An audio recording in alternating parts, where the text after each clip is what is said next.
Hello my dear student, MK sir inspiration के एक और नए वीडियो में आप सभी का स्वागत है। बहुत सारे स्टूडेंट कमेंट कर रहे थे कि सर 12th बायोलॉजी के इंपॉर्टेंट क्वेश्चन लाइए। सो आप सभी के कहने पर बच्चों आज के इस वीडियो में हम संपूर्ण किताब से 10 महत्वपूर्ण प्रश्नों को देखने वाले हैं और सारे के सारे क्वेश्चन बच्चों आपके 3 नंबर वाले हैं। पहला क्वेश्चन है कि द्विनिषेचन पर संक्षिप्त टिप्पणी लिखिए और ये पहले चैप्टर का मोस्ट इंपॉर्टेंट क्वेश्चन है। हर एक सेट में कहीं ना कहीं आपको देखने को मिल जाएगा। तो इस तरह से कि द्विनिषेचन पर संक्षिप्त टिप्पणी लिखिए या फिर इसी को कहेगा दोहरा निषेचन, दोनों सेम क्वेश्चन है। कैसे लिखना है आपको ध्यान से देखिए बच्चों, बहुत ही सिंपल शब्दों का प्रयोग हमने किया है। पराग नलिका में उपस्थित दोनों नर केंद्रक नर युग्मक की तरह कार्य करते हैं। आपको पता होना चाहिए जो पराग नलिका होती है पुष्प में, फूल में, उसमें जो बच्चे क्या है नर केंद्रक होते हैं। नर केंद्रक होते हैं बच्चों, उनकी संख्या 2 होती है और दोनों नर केंद्रक नर युग्मक की तरह कार्य करते हैं। अब नर युग्मक का मतलब क्या होता है कि भाई जैसे मेल जाइमेट से जैसे जो क्या है मादा युग्मक से संयोग करते हैं वही चीज।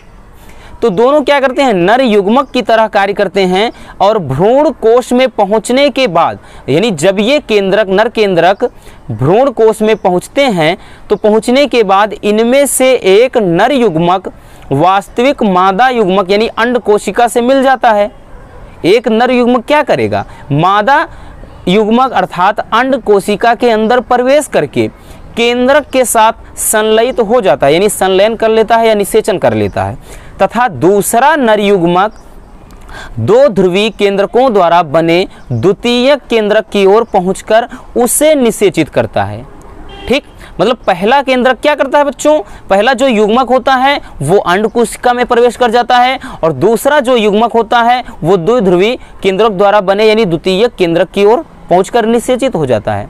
इस प्रक्रिया को त्रिसंलयन कहते हैं। क्या कहते हैं बच्चों, त्रिसंलयन कहते हैं। और यहाँ पर एक ही भ्रूण कोश में 2 संलयन होते हैं यानी 2 बार निषेचन हो जा रहा है ना, 2 बार हो रहा है। एक तो यहाँ से भैया क्या है अंड कोशिका में प्रवेश कर रहा है, दूसरा द्वितीयक केंद्रक की तरफ।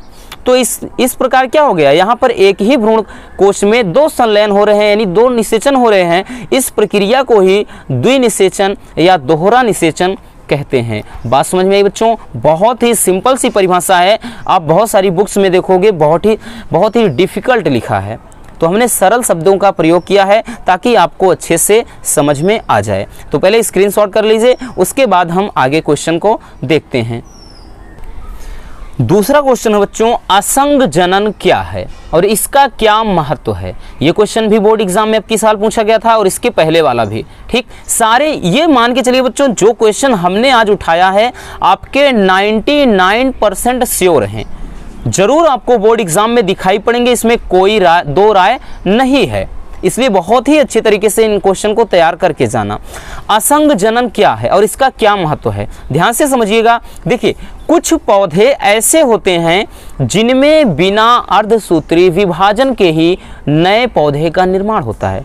वैसे जनरली होता क्या है बच्चों कि जब क्या होता है नर युग्मक मादा युग्मक यानी क्या है एक नर का अर्धसूत्र और उसके बाद मादा का अर्धसूत्र जब मिलते हैं दोनों तो क्या बनता है द्विगुणित युग्मक होते हैं। वही कह रहा है कि कुछ पौधे ऐसे होते हैं कि जिनमें अर्धसूत्री विभाजन नहीं होता है, क्योंकि अधिकांश पौधों में अर्धसूत्री विभाजन होगा बच्चों तभी पौधे का निर्माण होता है।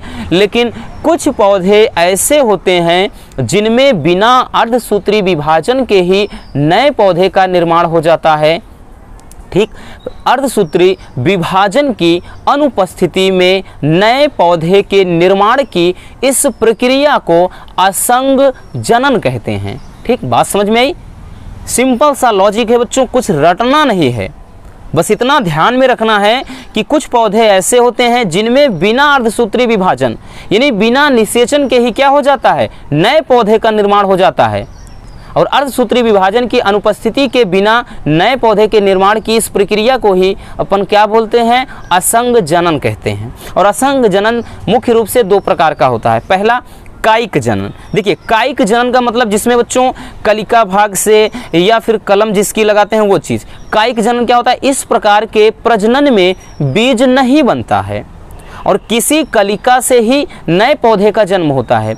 कलिका मतलब वही चीज़ हमने बताया ना, जो गांठ पड़ जाए, मुकुल जिसको कहते हैं, वहाँ से नया पौधा हो जाए, या फिर कहीं कली निकल रही वहाँ से नया पौधा हो जाए, या जड़ के माध्यम से निकल जाए, तो ये चीज़ें होती हैं। ठीक, मतलब तने में ही नया पौधा बन सकता है। जैसे में बात करें, आलू है, गन्ना है, हल्दी है, गुलाब है, ये सभी किस में आएंगे? कायिक जनन में आएंगे। बात समझ में आई। और दूसरा जो है बच्चों, अनिषेक बीजता।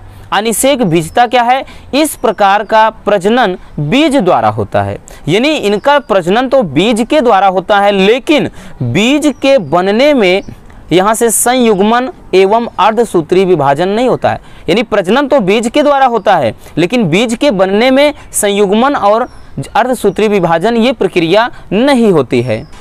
जैसे में इसके एग्जाम्पल कौन कौन से हैं? जैसे मक्का हो गया, धतूरा आदि। ठीक, मक्का, धतूरा, इनमें तो क्या होता है? प्रजनन बीज के द्वारा होता है, लेकिन बीज जब बनता है उसके लिए अर्धसूत्री विभाजन या संयुग्मन अर्थात संलयन की प्रक्रिया नहीं होती है। बात समझ में आई? चलिए ठीक, अब हम देख लेते हैं अगले क्वेश्चन को। तीसरा क्वेश्चन है बच्चों, अंड जनन। अंड जनन और एक शुक्र जनन, दोनों काफ़ी इंपॉर्टेंट हैं। पहले हम देख लेते हैं अंड जनन क्या है। ठीक, वैसे सारे के सारे क्वेश्चन बच्चों अब जो आगे हैं थोड़ा जल्दी में लिखा है, क्योंकि स्टूडियो का काम हो रहा है और ऐसे समय में नोट्स तैयार करके वीडियो बनाना बहुत ही कठिन काम है। इसलिए प्लीज़ वीडियो को लाइक कर दीजिए, और नए हैं तो चैनल को सब्सक्राइब ज़रूर कर लीजिए, और ज़्यादा से ज़्यादा वीडियो को शेयर कर दीजिए, क्योंकि इस दरमियान आपके लिए वीडियो रेगुलर ला रहे हैं, यही बहुत बड़ी बात है। क्योंकि हम नहीं चाहते हैं कि आप जैसे बच्चों की एब्सेंटी हो जाए और आप काफ़ी अच्छे नंबर पाने से रह जाएं। इसलिए हमारा फ़र्ज़ बनता है कि आपके लिए हम रेगुलर ऐसी वीडियोस लाते रहें। तो लिखावट पर मत जाइएगा, समझ में सब आ रहा है, अच्छे से बस आप इसको तैयार करिए। अंड जनन क्या है बच्चों? ध्यान से पहले देख लीजिए। अंड जनन कोशिकाओं से, अंड जनन कोशिकाओं से अंडाणु के बनने की प्रक्रिया को अंड जनन या अंडाणु जनन कहते हैं। भाई ये प्रक्रिया किस में होगी? मादा में होगी, क्योंकि अंडाणु का निर्माण अर्थात ओवम का निर्माण कहाँ से होता है? मादा के अंदर। तो वही कह रहा है कि अंड जनन कोशिकाओं से अंडाणु के बनने की प्रक्रिया को अंड जनन या अंडाणु जनन कहते हैं। ठीक, क्वेश्चन नहीं लिखा है, केवल ऐसे हेडिंग के रूप में बता दे रहे हैं। बाकी क्वेश्चन ये होता है कि अंड जनन क्या है, इसकी प्रक्रिया को समझाइए। ठीक, ये तो हो गया अंड जनन या अंडाणु जनन। अब अंडाणु जनन की प्रक्रिया कैसी होती है? तो यह प्रक्रिया निम्नलिखित चरणों में पूरी होती है। 3 चरण होते हैं बच्चों। कौन कौन सा? आप ध्यान से देख लेते हैं। पहला है गुणन अवस्था। गुणन अवस्था, अब ध्यान दीजिएगा, इसकी PDF आपको मिल जाएगी, लास्ट में हम आपको बता देंगे कहाँ से मिलेगी, परेशान मत रहिए। ठीक, तो गुणन अवस्था में क्या है बच्चों? यह अवस्था जन्म से पहले ही अर्थात भ्रूणावस्था में ही पूर्ण हो जाती है, और अंडाशय के निर्माण के समय ही प्राथमिक जनन कोशिकाएं अंडाशयी पुटिकाओं के रूप में एकत्रित हो जाती हैं। ये गुणन अवस्था में होता है। ठीक, और वृद्धि अवस्था में क्या होता है बच्चों? वृद्धि अवस्था में कि यह अवस्था बहुत लंबी होती है, अर्थात भ्रूण अवस्था में ही यह प्रारंभ हो जाती है, और मतलब कहाँ गया भाई, हाँ, भ्रूण अवस्था में प्रारंभ हो जाती हैं। इस अवस्था में जो प्राथमिक जनन कोशिकाएं हैं वो आकार में कुछ बड़ी हो जाती हैं। यहाँ पर देखा ना, जो प्राथमिक जनन ये कोशिकाएं हैं वो क्या होती हैं? आकार में बड़ी हो जाती हैं। ठीक, और तीसरी अवस्था है बच्चों परिपक्व अवस्था, या इसी को परिपक्वन अवस्था कहते हैं। परिपक्व अवस्था में क्या होता है कि जब इस अवस्था में जब पुटिका परिपक्व होती है, ठीक है ना, ये जो पुटिकाएं होती हैं जब परिपक्व होती है तब उसमें उपस्थित प्राथमिक जनन जो कोशिकाओं में अर्धसूत्री विभाजन होता है, और अर्धसूत्री विभाजन के बाद द्वितीयक अंडाणु कोशिका बनती है, और तथा इनके द्वारा यानी द्वितीयक अंडाणु कोशिका के द्वारा ही अंडाणु का निर्माण होता है। तो ये प्रक्रिया पूरी होती है अंड जनन की। बात समझ में आई? चलिए अब हम देखते हैं अगले क्वेश्चन को। अगला क्वेश्चन बच्चों, क्वेश्चन नंबर जो 4 है, कह रहा है कि लिंग, देखिए क्वेश्चन क्या है कि लिंग सहलग्न वंशागति क्या है या कितने प्रकार का होता है। ठीक, लिंग सहलग्न लक्षण या लिंग सहलग्न वंशागति किसे कहते हैं? सारे के सारे क्वेश्चन बच्चों 3 नंबर वाले हैं, इसलिए थोड़ा आपको लेंदी इतना लिखना ही पड़ेगा। और इसके अलावा आपको बस 2-4 क्वेश्चन और हैं, उसको हम करवा देंगे, फिर ज़्यादा आपको 3 नंबर वाले क्वेश्चन देखना ही नहीं पड़ेगा। देखिए लिंग सहलग्न लक्षण या लिंग सहलग्न वंशागत क्या है? ध्यान से देखिएगा बच्चों, दैहिक लक्षणों के वे जीन जो लिंग गुणसूत्रों पर स्थित होते हैं, यानी हमारे बॉडी के अंदर ऐसे जीन जो लिंग गुणसूत्र, अब लिंग गुणसूत्र क्या होते हैं, XX या XY आपको पता है। तो वही कह रहा है कि दैहिक लक्षणों के वे जीन जो लिंग गुणसूत्रों पर स्थित होते हैं और उसी लिंग गुणसूत्र के साथ वंशागत होते हैं, यानी पीढ़ी दर पीढ़ी उसी लिंग गुणसूत्रों के साथ ये भी चलते रहते हैं, ठीक। उसे क्या कहते हैं, लिंग संलग्न जीन कहते हैं। तथा इस वंशागति को, यानी इसकी वंशागति, ये जो पीढ़ी दर पीढ़ी जो चलेगा, इसकी वंशागति को लिंग संलग्न वंशागति कहते हैं। बात समझ में आई। चलिए अब देख लेते हैं कि लिंग संलग्न वंशागत कितने प्रकार का होता है। तो जो लिंग संलग्न लक्षण है बच्चों, वो कितने प्रकार का होता है, 3। पहला है X संलग्न लक्षण। तो ऐसे लक्षण जिनमें जीन X गुणसूत्र के असमजात खंडों पर स्थित होते हैं, उसे X संलग्न लक्षण कहते हैं, ठीक। ये पूछा गया था आपकी बार बोर्ड एग्जाम में, 3 सेट में आया था, मोस्ट इंपॉर्टेंट क्वेश्चन है। जैसे में अगर हम बात करें बच्चों, ध्यान देना, ऐसे लक्षण जिनके जीन या जिनमें जीन X गुणसूत्रों के असमजात खंडों पर स्थित होते हैं, उसे X संलग्न लक्षण कहते हैं। और इसके द्वारा जो उत्पन्न रोग हैं, वर्णांधता, हीमोफीलिया। बात समझ में आई। चलिए अगला देख लेते हैं Y संलग्न लक्षण। Y संलग्न लक्षण क्या है बच्चों, ध्यान से देखिएगा। ऐसे लक्षण जिनमें जीन Y गुणसूत्रों के असमजात खंडों पर स्थित होते हैं, उसे Y संलग्न लक्षण कहते हैं। जैसे में बात करें, कर्ण पल्लव पर मोटे बाल, यानी कान के ऊपर होते हैं ना मोटे मोटे बाल, आपने बहुत सारे लोगों में देखा होगा, ये चीज़, ये Y संलग्न लक्षण के कारण होता है। तीसरा है बच्चों कि XY संलग्न लक्षण। XY संलग्न लक्षण, इसमें क्या होता है, ऐसे लक्षण जिनमें जीन X तथा Y गुणसूत्र के समजात खंडों पर स्थित होते हैं। समजात का मतलब क्या है, दोनों समान, और इनकी वंशागत स्त्री व पुरुष में सामान्य ऑटोसोमल लक्षण की भांति होता है, यानी स्त्री व पुरुष में दोनों में ये समान ऑटोसोम्स के लक्षण की तरह कार्य करते हैं। जैसे में गुर्दे का रोग। बात समझ में आई। चलिए इसको फिर उसके बाद हम आगे क्वेश्चन को देखते हैं, ठीक। आप स्क्रीनशॉट करने में इसमें आपको प्रॉब्लम हो रही होगी क्योंकि लेंदी क्वेश्चन है बच्चों, बट डोंट वरी, इसकी PDF हम आपको दे देंगे। 5वां क्वेश्चन बच्चों, यौन संचारित रोग क्या हैं और इनके मतलब 1-2 रोगों के बारे में लिखने को आया था। अब की बार भी बोर्ड एग्जाम में आया था, अब की क्या बच्चों हर साल पूछा जाता है। कोई भी सेट उठाइए आपको ये क्वेश्चन जरूर दिखाई पड़ेंगे। तो यौन संचारित रोग क्या हैं, ठीक, और इसमें 1-2 रोगों के लक्षण को आपको मेंशन करने का पूछा था। तो यौन संचारित रोग क्या है, सेक्सुअल ट्रांसमिटेड डिसीज या डिसऑर्डर देख लेते हैं, है क्या। ऐसे रोग जो असुरक्षित यौन संबंध के द्वारा फैलते हैं, उन्हें क्या कहते हैं बच्चों, यौन संचारित रोग कहते हैं। देखिए असुरक्षित यौन संबंध का मतलब क्या है बच्चों, जैसे बहुत सारी ऐसी सावधानियां हैं जो ना बरती जाएं। जैसे क्या होता है, जिसमें बहुत सारे मेडिकली प्रमाणित तौर पर, जैसे कॉन्डोम या निरोध कहते हैं, बिना उनके इस्तेमाल से, या क्या है जैसे कई पुरुषों का संबंध एक महिला के साथ या कई महिलाओं का संबंध एक पुरुष के साथ, लाइक दैट, तो उसे बोलते हैं असुरक्षित यौन संबंध, ठीक है ना। असुरक्षित यौन संबंध जिसमें सावधानियां न बरती जाएं, ठीक। तो असुरक्षित यौन संबंध के द्वारा जो रोग फैलते हैं उन्हें बोलते हैं यौन संचारित रोग। अब देखिए यौन संचारित रोग के यहाँ 2 रोगों के बारे में हमने डिस्कस किया है। पहला है एड्स। देखिए हालांकि ये आपका डिटेल्स में लॉन्ग में भी आता है, लेकिन यहाँ पर थोड़ा ही हमें देखना है क्योंकि 3 नंबर वाला क्वेश्चन है, उतना ही लिखना है। AIDS, acquired immunodeficiency syndrome. AIDS क्या है, यह एक घातक यौन संचारित रोग है, यानी दुनिया में सबसे खतरनाक रोग भाई साहब यही है, जो HIV वायरस के द्वारा फैलता है।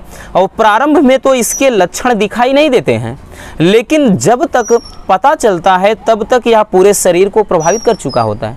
नहीं स्टार्टिंग में बच्चों 1-2 महीने में तो ये आपको बिल्कुल पता ही नहीं चलेगा। जिसके अंदर होता है 1-2 महीने 3 महीने में तो पता ही नहीं चलता कि एड्स हुआ है। उन्हें कई लोग तो ऐसे हैं जिनको पता चला 4 से 5 साल के बाद, ठीक। तो ये ऐसा रोग होता है बच्चों कि प्रारंभिक समय में यानी प्रारंभिक दिनों में इनके लक्षण नहीं दिखाई देते हैं, लेकिन जब पता चलता है तो पूरे शरीर को प्रभावित कर चुके होते हैं। यह किसी संक्रमित व्यक्ति के साथ स्वस्थ व्यक्ति में फैलता है। वही चीज़ कि कोई इस रोग से पीड़ित है और उसके साथ में कोई स्त्री पुरुष लाइक दैट कोई भी हो, चाहे स्त्री का संबंध पुरुष से हो या पुरुष का स्त्री से, तो जो संक्रमित रहेगा उससे स्वस्थ व्यक्ति में यह पहुंच जाएगा। अब इसके लक्षण क्या क्या है बच्चों?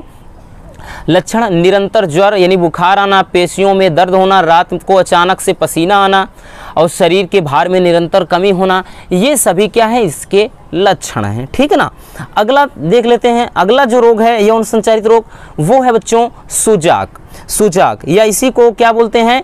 इसी को बोलते हैं बच्चों गोनोरिया। सुजाक या फिर अंग्रेजी में गोनोरिया, हिंदी में भी पूछ लेता है ऐसे गोनोरिया। ठीक, गोनोरिया क्या है? यह भी एक यौन संचारित रोग है, लेकिन एड्स के जितना घातक नहीं होता है। यह नाइजीरिया गोनोरी नामक जीवाणु के द्वारा फैलता है और यह रोग संक्रमित व्यक्ति के साथ यौन संबंध बनाने से फैलता है। यानी कोई संक्रमित व्यक्ति है और उसके साथ कोई स्वस्थ व्यक्ति जब कोई संभोग करता है, यानी सेक्सुअल क्या कहते हैं रिलेशन रखता है बच्चों, ठीक ना, तो ऐसी अवस्था में उस व्यक्ति के अंदर ये पहुंच जाता है।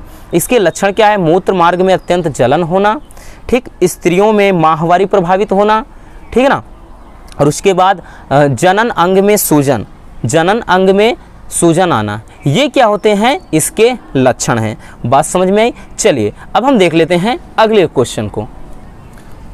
अगला क्वेश्चन है बच्चों, डीएनए पुनर्योगज तकनीक का मानव हित में उपयोग बताइए। मोस्ट इंपॉर्टेंट क्वेश्चन, ये भी आपके एग्जाम में पूछा गया था। 3 सेट में ये क्वेश्चन पूछा गया था, लेकिन थोड़ा घुमा फिरा के पूछा था। किसी में इंसुलिन, मानव इंसुलिन का मतलब पूछा गया था कि मानव इंसुलिन का क्या उपयोग है, या मानव इंसुलिन का मानव जीवन पर क्या प्रभाव पड़ता है। किसी में पूछा था डीएनए पुनर्योगज तकनीक क्या है, ठीक है, या किसी में डीएनए पुनर्योगज तकनीक का मानव हित में क्या उपयोग है। इस तरह से क्वेश्चन आपके बनते हैं। देखिए क्या होता है, इंसुलिन क्या है बच्चों, पहले देख लीजिए इंसुलिन है क्या। डीएनए पुनर्योगज तकनीक का मानव हित में, मानव हित में मतलब क्या है? मानव के हित के लिए इसी का निर्माण किया गया था इस तकनीकी के अंतर्गत। तो इंसुलिन है क्या बच्चों, उसको पहले देखिए। यह एक प्रोटीन है जो 2 पॉलीपेप्टाइड श्रृंखलाओं का बना होता है, जिसमें एक ए श्रृंखला तथा दूसरी बी श्रृंखला होती है, और ये क्या है? आपस में डाइसल्फाइड बंधों द्वारा जुड़ी होती हैं, यानी दोनों श्रृंखलाएं डाइसल्फाइड बंधों द्वारा जुड़ी होती हैं। ए श्रृंखला 21 एमिनो एसिड से तथा बी श्रृंखला 30 एमिनो एसिड से बनी होती है।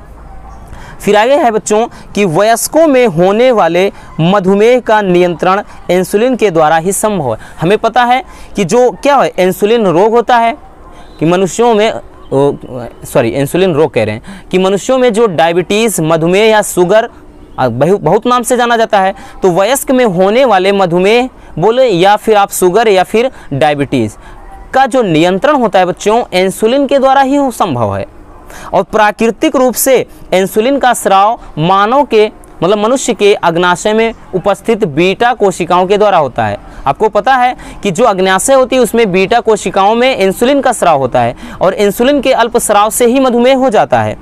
तो ये प्राकृतिक नेचुरल तरीके से तो हमारे क्या है अग्नाशय में बीटा कोशिकाओं में ये पाई जाती हैं, उपस्थित होती हैं, तथा इसी के अल्प स्राव से क्या होता है? मधुमेह रोग होता है। अभी हमने आपको बताया। तो ये क्या है बच्चों? इंसुलिन, जो मनुष्यों के द्वारा इंसुलिन बनाया जाता है, मानव इंसुलिन, वो कैसे बनता है ये चीज़ इसमें मेंशन किया गया है, और नेचुरल तरीके से हमारे बॉडी में कहाँ होता है ये चीज़। ठीक, बात समझ में आई? तो यही क्या है मानव जीवन में इसका क्या लाभ होता है, कैसे बनाते हैं, यही चीज़ हमें देखना था। आई होप कि आप समझ गए होंगे। चलिए हम अगला क्वेश्चन देख लेते हैं। चलिए क्वेश्चन नंबर 7 है बच्चों, कह रहा है कि माइकोराइजा क्या है, इसकी उपयोगिता लिखिए। यानी माइकोराइजा क्या है और इसका उपयोग लिखना है आपको। ठीक, ध्यान से देखिए, बहुत ही मज़ेदार क्वेश्चन है कि माइकोराइजा क्या है। मोस्ट इंपॉर्टेंट क्वेश्चन है। माइकोराइजा है क्या? देखिए, कवक अनेक पादपों यानी अनेक पादपों के साथ यानी पौधों के साथ सहजीवी संबंध स्थापित करता है। यानी कोई भी जो कवक होता है बच्चों, वो अनेक पौधों के साथ सहजीवी संबंध स्थापित करता है। इस संबंध को ही माइकोराइजा कहते हैं। अब आगे देखिएगा कि इस संबंध में कवक मृदा यानी मिट्टी से जल एवं पोषक तत्वों का अवशोषण करके पादपों को प्रदान करते हैं और तथा पादपों से भोजन प्राप्त करते हैं। कहने का मतलब बच्चों, दोनों के बीच में सहजीवी संबंध होता है। सहजीवी का मतलब एक के कारण दूसरे को भी लाभ हो। सहजीवी का मतलब दोनों साथ साथ जीवित रहें। वही चीज़ कह रहा है कि कवक और पौधों के इस संबंध में कवक क्या करते हैं, मिट्टी से जल और पोषक तत्व को खींच लेते हैं और उसके बाद क्या है, पौधों को प्रदान कर देते हैं तथा पौधों से ये भोजन प्राप्त करते हैं। और लेकिन क्या है कि देखिए, अनेक जो रोगजनक सूक्ष्म जीव भी मृदा में पाए जाते हैं तथा पौधों में रोग उत्पन्न करते हैं, लेकिन ये जीवाणु पादपों को रोगाणुओं से बचाते हैं। ठीक, बात समझ में आई कि माइकोराइजा क्या है और इसकी क्या उपयोगिता है। चलिए अब हम देख लेते हैं क्वेश्चन नंबर 8 को। क्वेश्चन नंबर 8वां है बच्चों, ये भी आपका मोस्ट इंपॉर्टेंट क्वेश्चन है। ध्यान से देखिएगा कि घरेलू उत्पाद तथा औद्योगिक उत्पादन में सूक्ष्म जीवों का क्या महत्व है। अब की साल भी ये आपके बोर्ड एग्जाम में पूछा गया था, ठीक है ना।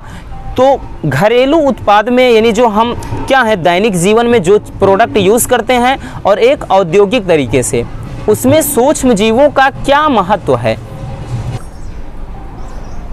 तो चलिए हम देख लेते हैं, ध्यान से देखिएगा। पहले घरेलू उत्पाद में देख लेते हैं। देखिए, घरेलू उत्पाद में सूक्ष्म जीवों का बहुत बड़ा योगदान है।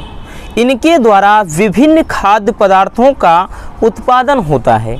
जैसे में बात करें बच्चों, लैक्टोबैसिलस जीवाणु दूध से दही का निर्माण करता है, ठीक है ना। जैसे में क्या है, लैक्टोबैसिलस जीवाणु दूध से दही का निर्माण करता है। इसके अलावा इडली, डोसा, ब्रेड, पनीर आदि का भी निर्माण या आदि का भी उत्पादन सूक्ष्म जीवों के द्वारा होता है, ठीक है ना।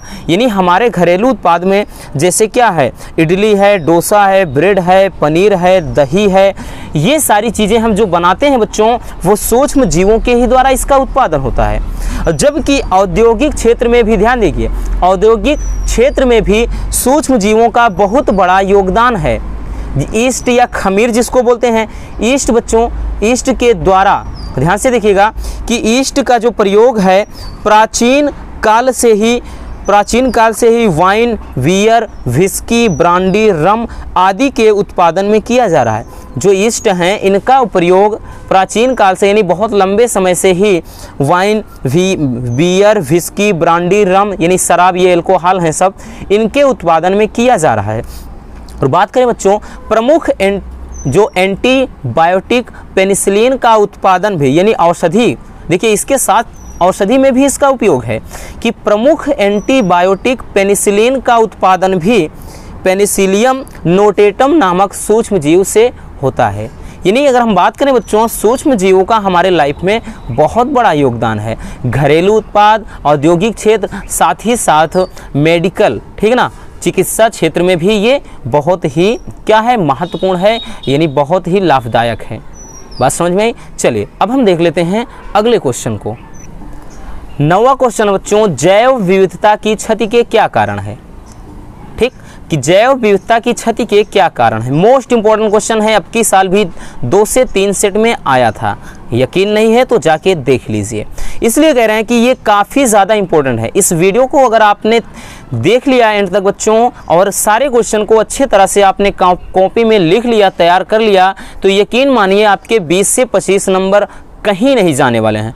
आज की इस वीडियो से ही आपके 20 से 25 नंबर क्लियर हो जाएंगे, मैं गारंटी लेता हूं इस बात की, अगर आपने इनको तैयार कर लिया। देखिए, जैव विविधता की क्षति के क्या कारण हैं। ध्यान से देखिएगा बच्चों, जैव विविधता की क्षति के निम्नलिखित कारण हैं। क्या कारण है। पहला, ध्यान से देखिएगा, अंधाधुंध वनों की कटाई जैव विविधता की क्षति का प्रमुख कारण है। क्योंकि भाई हमें पता है कि हम मकान बनाने के लिए या फिर अपने जैसे ईंधन के रूप में क्या है, पेड़ों को काट रहे हैं, तो अंधाधुंध वनों की कटाई या खेती करने के लिए पूरे वनों को जला दे रहे हैं। तो ऐसा करने से जैव विविधता क्षति होगी, बिल्कुल पेड़ पौधे भी नष्ट होंगे, साथ ही साथ क्या है, वातावरण दूषित होगा।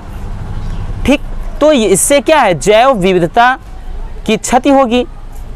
दूसरा बच्चों, गैर कानूनी रूप से वन्य प्राणियों का शिकार। भाई वन्य जीव क्या है, अगर हमें पता होना चाहिए बच्चों कि पर्यावरण संतुलित है तो जीव जंतु संतुलित हैं, और जीव जंतु संतुलित हैं तो पर्यावरण, यानी दोनों एक दूसरे पर निर्भर हैं। पेड़ पौधे हैं तो जीव जंतु हैं, जीव जंतु हैं तो पेड़ पौधे हैं, कहीं ना कहीं एक दूसरे से ये जुड़े हुए हैं। तो वही चीज़ है ना कि गैर कानूनी रूप से वन्य प्राणियों का शिकार, ये क्या है, जैव विविधता की क्षति का कारण है कि भाई बिना क्या है, कानूनन परमिशन के आप प्राणियों का शिकार कर रहे हैं, मार रहे हैं, तो इससे भी पर्यावरण क्या है, प्रभावित होगा, जैव विविधता नष्ट होगी। तीसरा है मानव की क्रियाकलाप से वनों में लगने वाली आग। जैसे अभी हमने बताया कि भाई मनुष्य क्या है, मनुष्य हमेशा से लालची होता है, स्वार्थी होता है। तो मनुष्य क्या कर रहे हैं, अपने देखिए क्रियाकलाप से, यानी उन चाहे जाने अनजाने में या फिर जानबूझकर, ठीक ना, अनजाने में करें या जानबूझकर, जैसे वनों में आग लगा देते हैं। बहुत लोग हैं क्या कि भाई वन की कटाई करना है या फिर आग लगा देते हैं, पूरा आग लगने के बाद तो पेड़ जल जाते हैं, तो वहाँ पर खेती कर लेते हैं, ठीक। तो इससे भी जैव विविधता नष्ट होगी, जीव जंतु भी मर जाएंगे, पेड़ पौधे भी नष्ट हो जाएंगे। अगला है अत्यधिक प्रदूषण। भाई ज़्यादा से ज़्यादा प्रदूषण भी क्या हो जाएगा, आज के समय में देख रहे हैं आप चिड़िया वगैरह कितना ज़्यादा है, बहुत सारी ऐसी चिड़िया है जो अब दिखाई नहीं पड़ती हैं, तोता वगैरह नहीं दिखाई पड़ते हैं। तो ये क्या है, सब नष्ट ही तो हो रहे हैं बच्चों। अगला है बच्चों जैव विविधता की क्षति के कारण क्या है, वन्य प्राणियों को पर्याप्त खाद्य सामग्री न प्राप्त होना। बहुत सारे ऐसे जीव हैं जहाँ पर क्या है, बहुत सारे जंगल हैं, वहाँ पर कोई तालाब नहीं है, कोई तालाब आसपास, कोई पोखर नहीं है, कोई गड्ढा नहीं है, पानी नहीं रहता है, तो प्यास से मर जाते हैं, भोजन नहीं मिल पाता, भूख से मर जाते हैं। तो वन्य प्राणियों को पर्याप्त खाद्य सामग्री ना प्राप्त होना। अभी हमारे मोदी महाराज जी देखा है ना कि आपने क्या है, बाहर से चीता मंगवाया है, ठीक। तो ये सभी क्या है, हमारी जैव विविधता की क्षति का कारण है। बाहर से बुलाना पड़ रहा है, यानी वहाँ अपने यहाँ रखने के लिए, यानी उनका अंश बचाए रखने के लिए बाहर से जीवों को लाना पड़ रहा है। सोच लीजिए भारत में ये क्या हो रहा है। अगला है क्वेश्चन नंबर 10 है मोस्ट इंपॉर्टेंट क्वेश्चन। ये अब की बार 2 सेट में आया था कि जैव विविधता का संरक्षण क्यों आवश्यक है और इसके लिए सरकार को क्या कदम उठाना चाहिए। यानी जैव विविधता का संरक्षण करना क्यों आवश्यक है और इसके लिए सरकार को क्या करना चाहिए, वो क्वेश्चन में कह रहा है। ध्यान से देखिएगा बच्चों कि जंगली जानवर पारिस्थितिकी तंत्र के जैविक घटक होते हैं। अभी हमने बताया कि ये क्या है, पर्यावरण का एक प्रमुख घटक होते हैं। ये जंगल में विभिन्न जीवों की संख्या को सीमित रखने में सहायक होते हैं। भाई जंगल में क्या है, बहुत ऐसे हानिकारक जीव हैं जिनको मारकर नष्ट कर देते हैं या अपना भोजन बना लेते हैं। तो इससे क्या है, उन जीवों की संख्या सीमित रहती है और यदि इन्हें नष्ट कर दिया जाएगा तो जंगल में अन्य जीवों की संख्या बढ़ जाएगी। मतलब कुछ ऐसे जीव हैं उनको अगर हम मार देंगे तो अन्य जीव की संख्या जंगल में बढ़ जाएगी तथा पारिस्थितिकी तंत्र में असंतुलन की स्थिति पैदा हो जाएगी, यानी जैव विविधता ठीक से नहीं रहेगी, यानी जैव विविधता में बहुत ज़्यादा परिवर्तन आ जाएगा। इसलिए बच्चों जैव विविधता का संरक्षण करना अत्यधिक आवश्यक है। यानी इन जीवों की संख्या बनाए रहना बहुत ही ज़्यादा ज़रूरी है। अब कह रहा है कि इनके संरक्षण के लिए सरकार को क्या कदम उठाना चाहिए। तो इनके संरक्षण के लिए सरकार को क्या कदम उठाना चाहिए बच्चों। पहला है वनों की अनावश्यक या अंधाधुंध कटाई पर रोक लगानी चाहिए। भाई वन को ज़्यादा से ज़्यादा ना काटें, जब ज़रूरत हो तभी काटें। दूसरा, वृक्षारोपण का कार्यक्रम चलाना चाहिए। सरकार को ये करना चाहिए कि वृक्षारोपण, आज के समय में आप देख रहे होंगे कि वृक्षारोपण हो तो रहा है, भाई साहब वृक्षारोपण हो रहा है, लेकिन पता चले अधिकारी बस पेड़ लगवा रहे हैं, भाई साल 2 साल बीत जा रहा है, कोई देखने वाला नहीं। अरे बच्चा पैदा करना ही बहुत बड़ी महानता नहीं होती है, उसका पालन पोषण करना ज़रूरी है ना। तो वही कह रहा है बच्चों, वृक्षारोपण का कार्यक्रम चलाना चाहिए। अब पेड़ लगाकर चले जाओ, 1-2 महीना बाद आओ, पेड़ कैसे जीवित रहेगा भाई साहब, नहीं रहेगा, मर जाएगा। तो ये दिखावे के लिए नहीं, वृक्षारोपण करिए, आपका कर्तव्य है। आज के समय में पता चले 1 पौधे लगा रहे हैं 10 काट रहे हैं, तो ऐसे कैसे होगा। तो ये चीज़ बच्चों की वृक्षारोपण का कार्यक्रम चलाना चाहिए सरकार को। अगला, जंगली जीवों के शिकार पर रोक लगाना चाहिए।